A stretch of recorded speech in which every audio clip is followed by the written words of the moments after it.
A big winter storm is going to be impacting the Northeast. We've been talking about it all week. Some of the key points for western Mass, it'll be a sizable amount of snow here, especially east of I-91 getting into the lower valley has the best shot at seeing the highest snowfall amounts.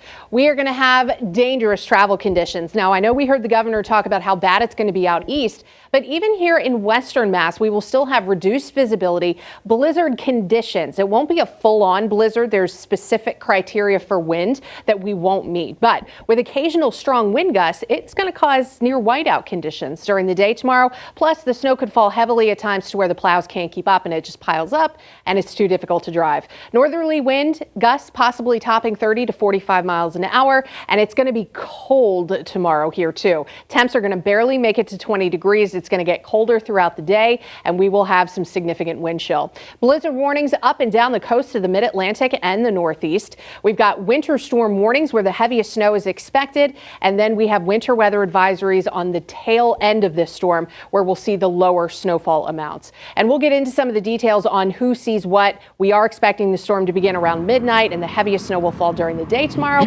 First, though, heading outside to meteorologist Zach Duhame with, well, clearly what you need to clear that snow. That's right, Jen. I got one of my winter weapons right here, and unfortunately for those that just have a shovel, this may be a little difficult. Now, the good news, it won't be a heavy snow. We're expecting a pretty light, fluffy snow.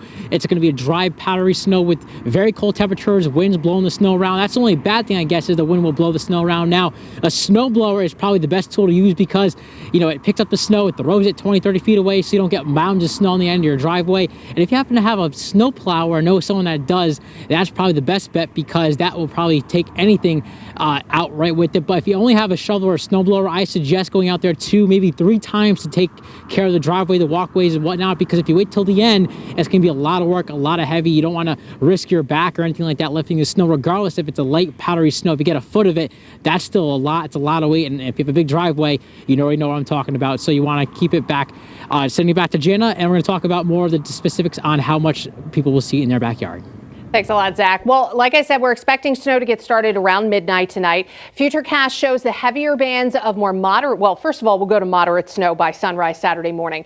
The bands of heavier snow, the darker shades of blue, by sunrise tomorrow are really going to be hitting the Cape and southeast Mass hard, parts of southern Connecticut as well. We'll start to see those bands kind of push back westward a little bit as we go through the afternoon, and that's when we could get, 2, 3, 4 inches an hour in some of those narrow bands. I think the best shot at seeing those bands are going to be east of 91, but anywhere in the valley those bands could set up, and those will be the highest snowfall totals. All the snow tapers off Saturday night. Sunday, sunshine expected. Now, as far as the snow totals, the majority of the valley picks up 6 to 12 inches, but with those snow bands, I think eastern portions of Hampshire County, Hamden County, even parts of Franklin County could see as much as 12 to 18. The hot spot, I think, out here toward Palmer, Munson, Brimfield, Holland, and Wales. And then it gets lower the farther west you go, so only 3 to 6 inches for Berkshire County, western Franklin, western Hampshire, though you may be on the higher end of this depending on where the storm actually ends up tracking.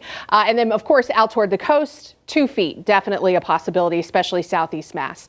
Power outage risk is there. It's small for us or low for us, and I think it would just be isolated, and it would be due to the wind gusts. Wind gusts could potentially top 40 miles an hour at times. We are not going to have the intense wind that the coast will have, and it's not going to be a heavy wet snow that lays on tree limbs and power lines and things like that. So only isolated outages. In terms of the actual wind, at midnight, I think we'll start to feel the breeze kind of ramp up a little bit. Wind could start gusting up to 30 miles an hour tomorrow morning. I think we'll have some stronger gusts in the mid part of the afternoon coming down out of the north. But once wind shifts northwest, I think that's when the hills will start to get their biggest wind gusts, which could top 45 miles an hour. For the valley, wind will start to become a little bit lighter as the evening goes on. And then overnight, we'll get a little bit of a break in the valley. Wind gusts may still be around in the hills, but then Sunday during the day, wind lightens up for everybody.